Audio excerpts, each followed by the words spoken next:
Hello, my name is Kelly, and today I'll be talking about the cost and benefits of a diet rich in seafood. For my first slide, I will briefly explain what seafood is. Well, it is an essential part of many people's diets around the world, and eating it has been associated with a variety of health benefits. Seafood refers to several types of animals, including fish, crustaceans, it could be lobster or shrimp. Also, we have mollusks like clam and oysters, and also the echinoderms like the sea urchins. A wide variety of seafood products are available in the United States marketplace from different sources, meaning that the US don't technically have to be the source provider of the fish, but it could either be imported, let's say from Japan or Asia, because we are aware that that continent likes fish a lot.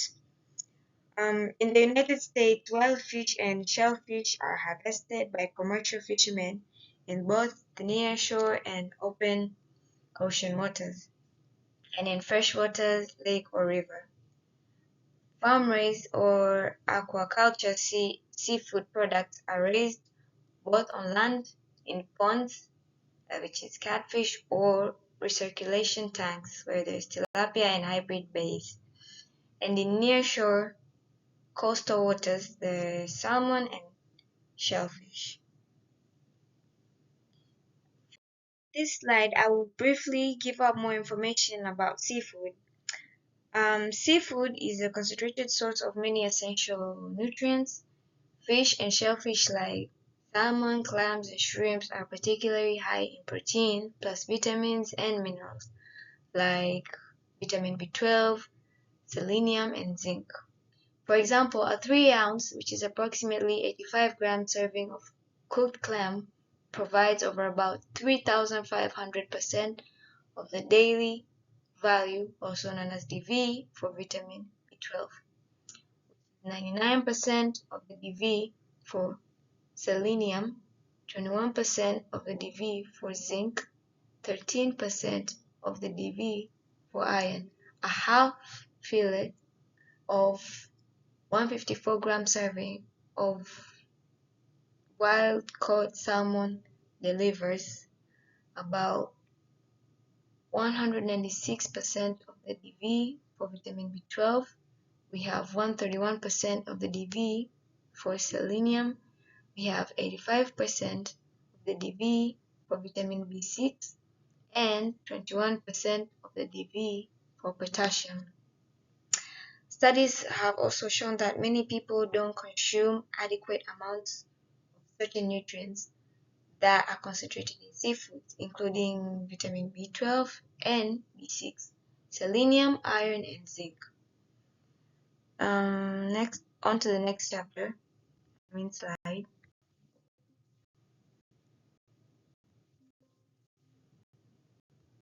Talk about the health benefits of seafood. For my first point, nutrient-rich seafood is a rich source of high-quality protein, vitamins such as vitamin B12 and D, and essential minerals like iodine, selenium, and zinc. Since a lot of fish are rich in minerals, like as we said here, zinc, or there is calcium. Technically, when a person consumes the fish, they are going to get more nutritional benefits due to the quality of the nutrients of the fish. And number 2 is the omega-3 fatty acid. Fatty fish like salmon, mackerel, and sardines are high in omega-3 fatty acid, which are beneficial for the heart health, brain function, and reducing inflammation. Well, yeah, omega-3 is, I believe it's known as the best fish extract since it helps, it's very helpful, especially for children who are growing. As they grow up, most parents give them these supplements or either the fish itself so that their bones can solidify well and to increase also their cognitive capacity. For the next point is a lot of seafood is low in saturated fat compared to red meat, contributing to better heart health. So yeah, when a person consumes more fish in comparison to red meat, they're more likely in an advantaged position, unlike a person who consumes a lot of red meat, because when a person consumes too much of it, they could either get gout due to the excessive acid, which causes poor reflexes for their knees. So fish is a much more, or any type of seafood is a much more preferable alternative rather than red meat. For the next point, weight management. Seafood is often low in calories and high in proteins, which can aid in weight loss and management.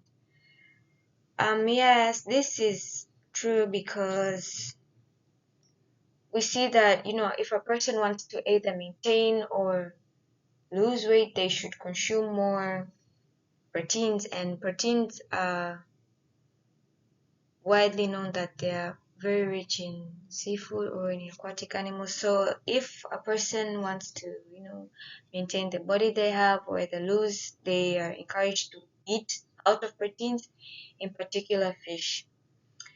And for my last point is improved mental health, meaning that regular consumption of seafood has been linked to a lower risk of depression and other mental issues due to its omega-3 content.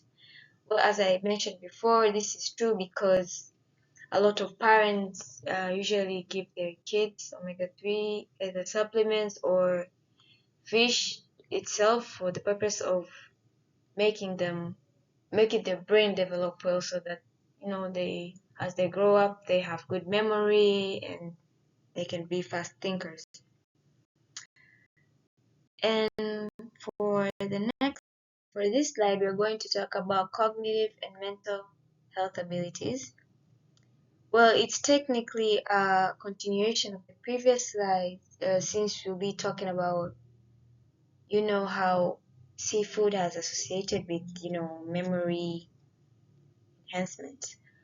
For the first point, it's taking seafood and hence cognitive functioning, meaning that a person who takes seafood frequently is most likely to be a fast thinker and they can retain more information compared to a person who doesn't consume, since their memory is very good. They don't tend to forget stuff as much as a person who doesn't consume seafood. The next point is consuming seafood leads to potential reduction in the risk of Alzheimer's disease, which is a disease that is associated with the progressive destruction of the memory and other important functions. Well, that's why I highlighted on the previous slide that when kids are young, most parents usually give them either supplements, omega-3 supplements, or facilitate the consumption of fish, because this seafood contain elements that can help reduce the risk of getting such disease, and also helping the child as they grow up, have a good memory in comparison to a person who doesn't consume such. This disease technically is caused by different factors, but amongst is lifestyle factors, which technically includes the diet that one consumes. For the next point is mental well-being. Well, technically, consuming fish eating promotes the proper functioning of the brain. So a person technically will be at their best state because their brain is getting well nourished and other processes are going on just fine. So there isn't a need for a person to be unstable. And the next point is taking seafood leads to the alleviation of depression and anxiety symptoms, which technically means the same thing as, when a person consumes food, their brain, seafood, their brain is well nourished, they tend to be at the best state, if a person is not sick or facing any, you know, um, health condition, they tend to be happy and in a positive mood. And for the next slide, I will talk,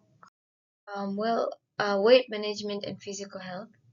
Weight management, technically meaning that by consuming a lot of seafood, a person is either able to maintain their current weight, or lose a few pounds, because fish don't have components of high fats or carbs, which can technically facilitate gaining weight.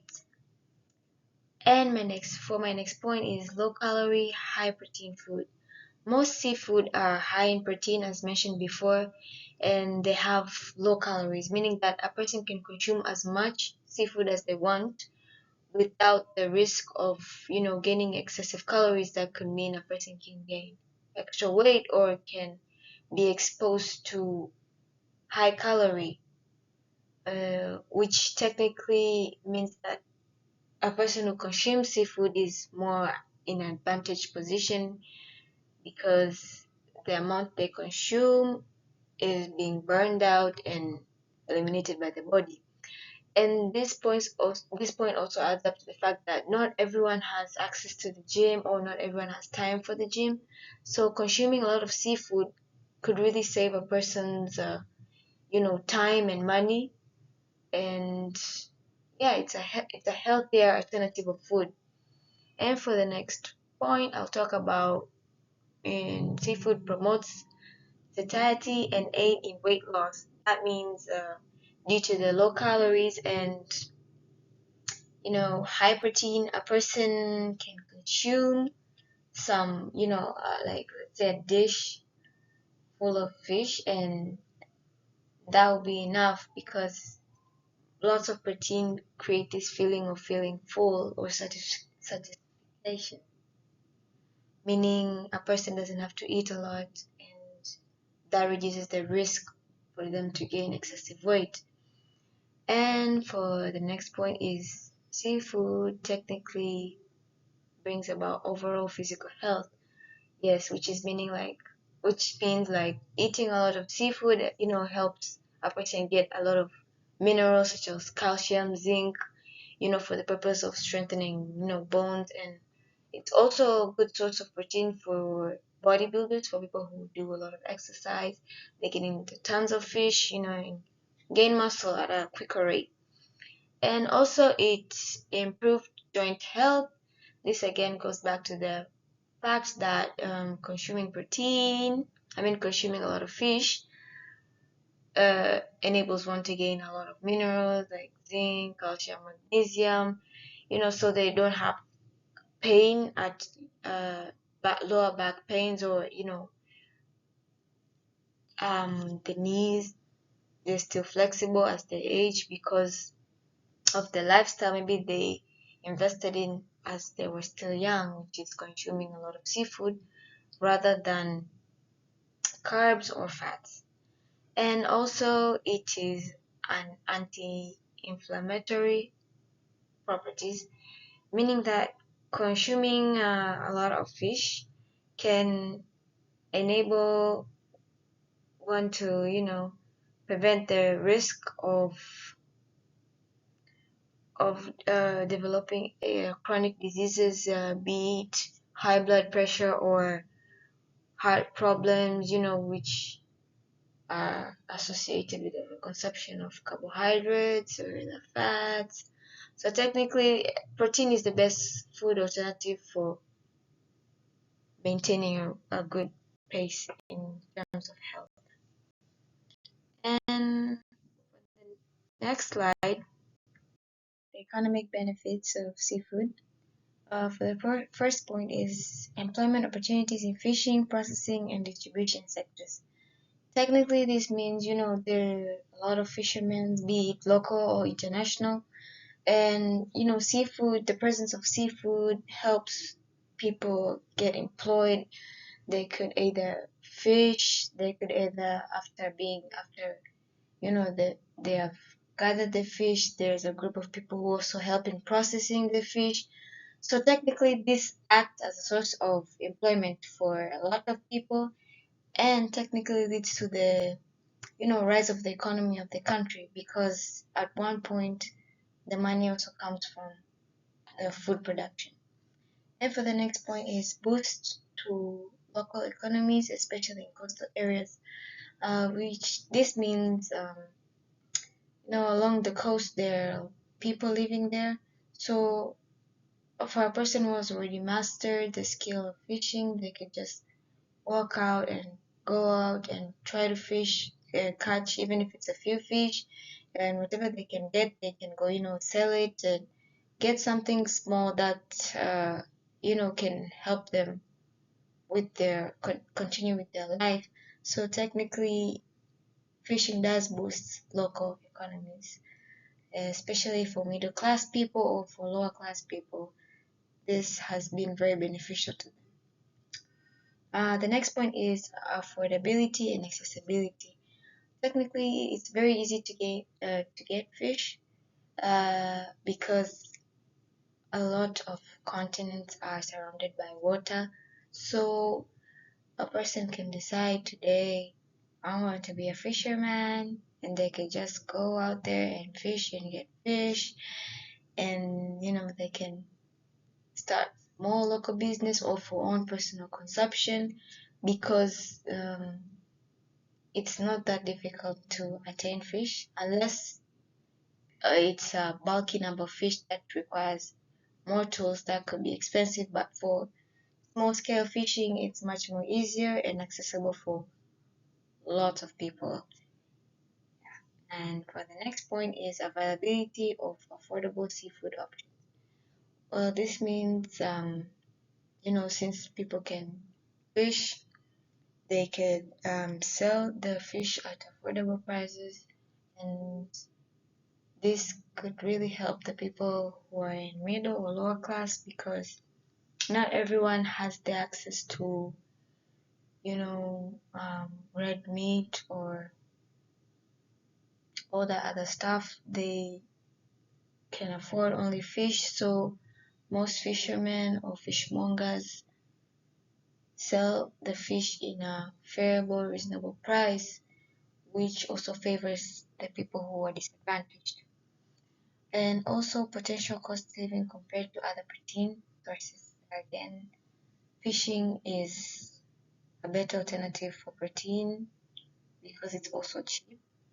That means of acquiring it is not that as much as expensive, and compared to, let's say, not everyone has access to chicken, eggs, or like a whole cow or whole goat for the red meat.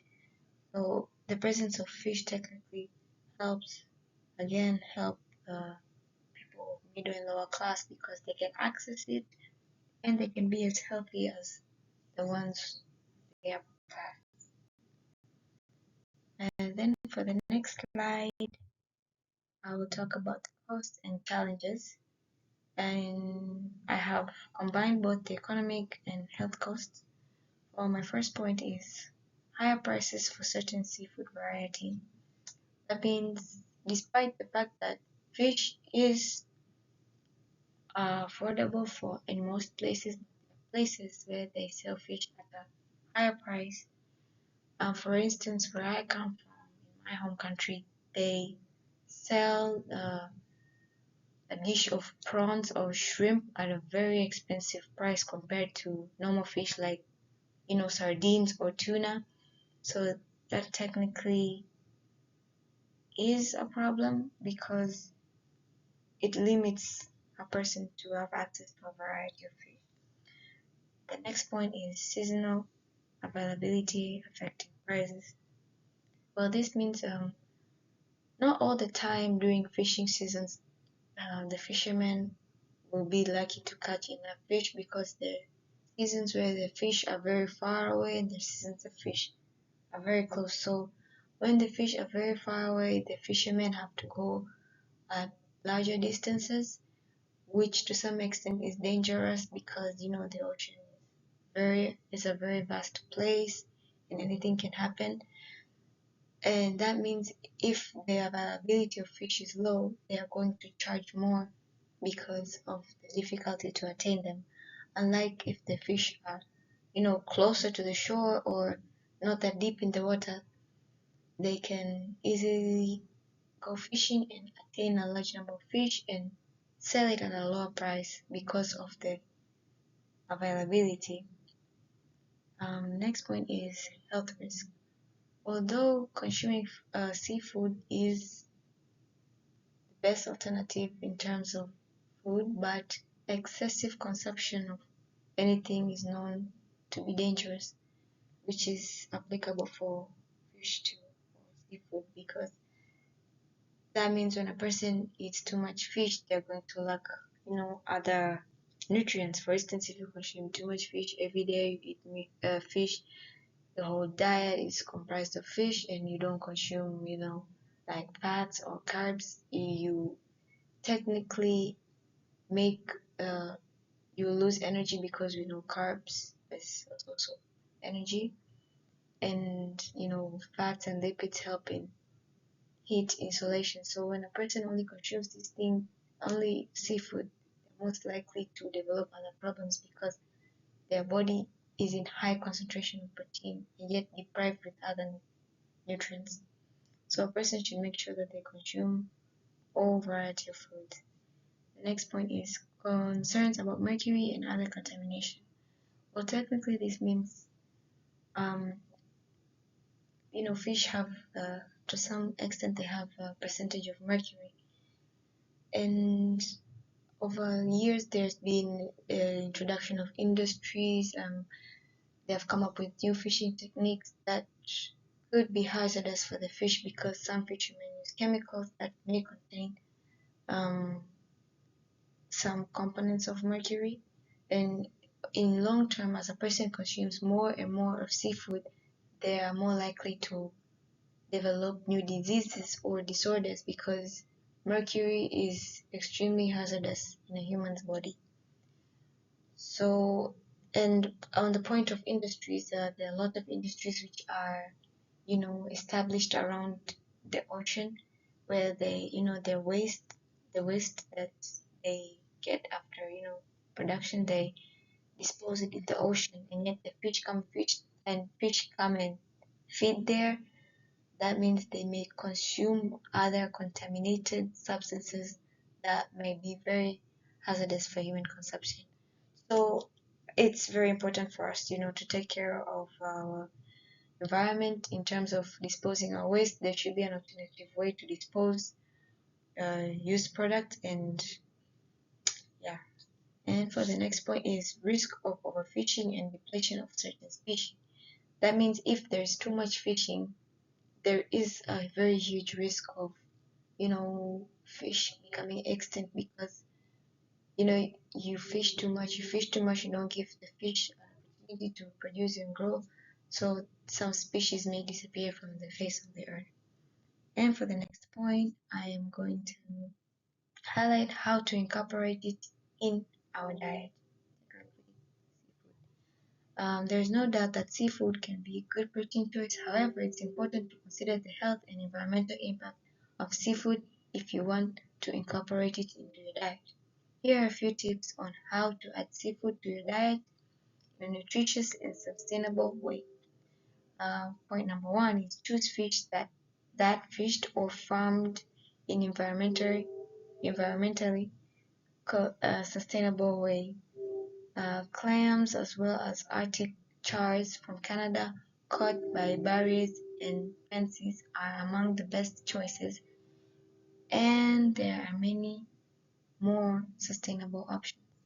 Well, the second point is cook seafood in nutritious way. Instead of breading and deep frying or pan frying seafood, try baking, salting, or steaming seafood. Well, the next point is pair seafood with other nutritious food. Use seafood in recipes with ingredients like vegetable, beans, and whole grains. Again, for a whole food diet. And for my last point is eat more sustainable fatty fish. Some of the best choice for sustainable farmed or fished seafood happens to be loaded with omega-3 fatty acid. For example, pink and silky salmon and Atlantic and Pacific herring are high in omega-3s and are considered sustainable, again for the purpose of maintaining good health. And that is my last slide. Thank you for listening. Hope you enjoyed.